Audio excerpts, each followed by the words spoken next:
The way he manages as they've gotten older, I think, has been his greatest coaching, because the way he's been able to manage their health and have them ready to go for the playoffs is something else. And again, now talking about dynasties, we bring in Jeff Pearlman, one of the greatest sports writers ever and the New York Times best-selling author of Sweetness. Jeff, are you with us? Wait, I just want to say, I totally love accolades, but one of the best sports writers ever might be a little bit of an exaggeration. Well, I'm a big fan. I'm just going to say that. I appreciate it. Okay, I'm the Michael Jordan of sports writers. It is true. There you go. All right. Again, that's nice that you could call yourself that. I'll put it this way. Maybe you're the Magic Johnson, or maybe you're the Kareem Abdul-Jabbar. I would say I'm more like the, let me think for a minute.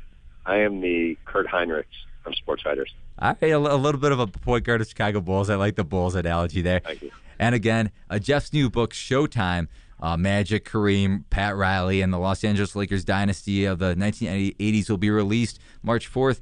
Jeff, you want to talk about your book a little bit to the listeners and those who haven't really heard about it, that will be released again on March 4th?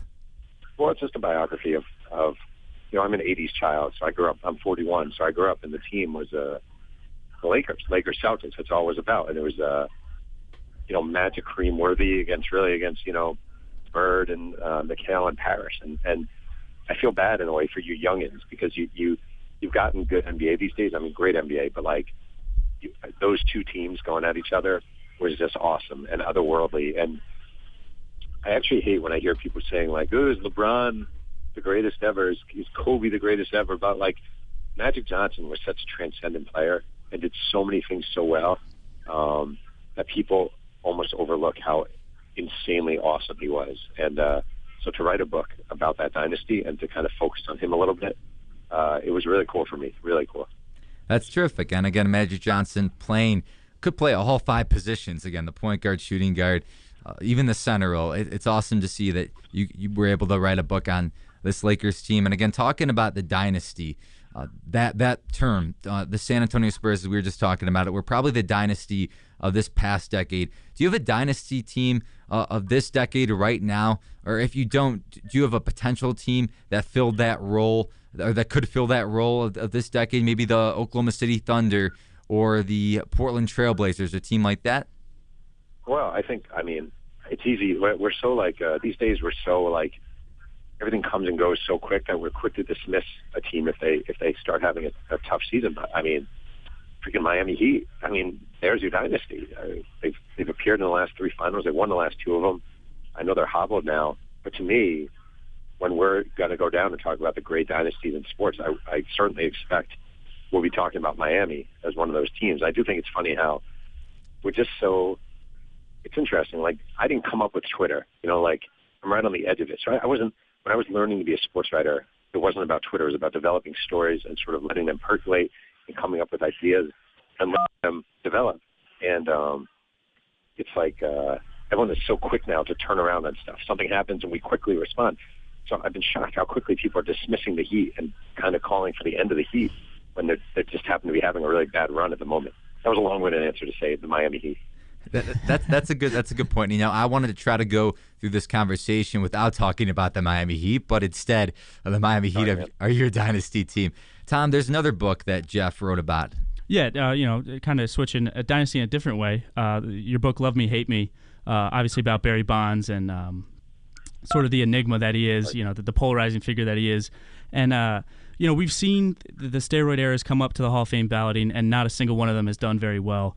Do you see this ever changing, or as a new generation of sports writers comes up and maybe takes over the voting, are they going to forget about the steroid issues and both these guys ever? Do you think?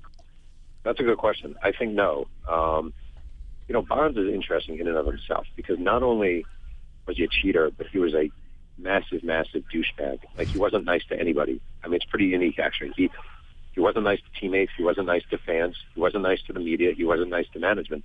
He was just a jerk. So sometimes people are forgiving, if you did something wrong. Like here in New York, where I live, people are very forgiving of Andy Pettitte very quickly because Andy Pettitte happened to be an exemplary guy and a very nice guy. People are forgiving of Jason Giambi because he's a nice guy and he treats people well. I feel like with a guy like Bonds, he just has this track record of awfulness. So it's hard for people to say, yeah, he cheated. But you know what? He's nice to people. Or he's not nice to people. And the other thing is, I just think over time, this era is going to be forgotten. I don't think it's going to, when you're in the heat of the moment, there's a lot of passion going on. I think eventually people are just going to discard this era completely. And they're not going to say, oh, maybe we should give Bonds a chance. I think they're going to say, let's just forget about that whole era and move on with what's going on now. Talking about this Hall of Fame class that has just entered in, specifically the new Chicago baseball players, Frank Thomas and Greg Maddux. If you had to pick one of the two players out of, again, the two Chicago teams, the White Sox or the Cubs, if you had to pick between Frank Thomas or Greg Maddux, and there was only one player on the ballot left that you could choose from, or one opening spot to pick from, who would you pick? Oh, Maddux, easy. I mean, Frank Thomas was great, and I enjoyed him as a player, and I enjoyed dealing with him as a baseball writer. But Maddux, to me, there was no argument. There are two guys in sort of recent years, right? I thought there were truly zero arguments to be made against him. One was Ricky Henderson, and one was Greg Maddux. They both won World Series. They were both dominant. They both did it for a long time. Nobody had any real questions about their careers, the legitimacy of their careers. To me, Maddux is 100%. There's literally zero argument that could be made against him. Frank Thomas, when he was with the White Sox, he could be kind of whiny, and he was kind of a pain in the butt, and not all teammates really enjoyed him, and he was selfish a little bit, as a lot of great hitters are. Maddux, dominant, just absolutely dominant, and he never had that 97-mile-per-hour fastball, just pinpoint control, great teammate, dogged worker, as clear-cut a Hall of Famer as I've ever come across. I agree with you with the Maddux over the Thomas there, but Eli being a big White Sox fan kind of hurt his feelings there. But I got a question about Craig Biggio. I used to think 3,000 hits would get you in regardless. Is it the questions about, are there steroids questions? Are there, what is it that's holding him back?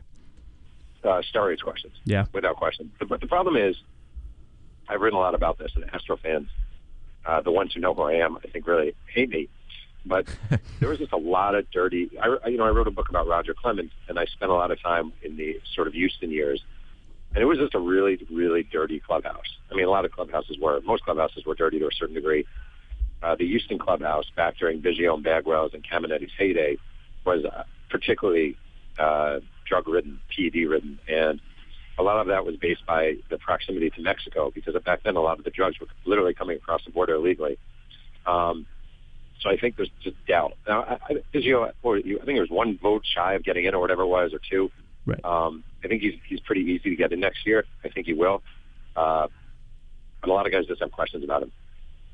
That's a good point. And again, as Tom said, you did kind of hurt my feelings with Frank Thomas. But going back to Frank Thomas a little bit, that was a good point that he was a whiny player, because as we've heard these past couple press conferences, and I don't know if you've read the Chicago Tribune and what Frank Thomas has said regarding him making the Hall of Fame, but he keeps on making the comments about how he hasn't taken steroids, and I don't get why he keeps on having to bring this point up when he's already into the Hall of Fame. So it was a good point on your part that he was a whiny player, and I think he's still. Wait, let me say, I have to say, I have always applauded Frank Thomas, because from early on, he was calling out PED guys as cheaters, and he was saying, do not group me in with these guys. I am not one of these guys, and I want to make that very clear. So I saw Lance Berkman retired the other day. I don't know if you saw that. Lance Berkman retired, and Lance was a guy I dealt with a lot. Like Frank Thomas, a guy I liked and enjoyed. And he, too, early on, when all this stuff was going on, he said, do not group me with these guys. I don't cheat, and I think it's BS that they do. So it's hard for me to criticize Thomas for – he could say that as many times as he wants, because at least he put his money where his mouth was and spoke out at a time when most baseball players were cowering in the shadows. And even if they weren't using, they were too afraid to go against the union and speak out against guys who are cheating. So I have no problem with that, to be honest with you. All right, that's a valid point as well. And again, Jeff, thank you very much for joining us here on the lineup, and we appreciated your time, and we hope to have you back on very soon. Yeah, take care, guys.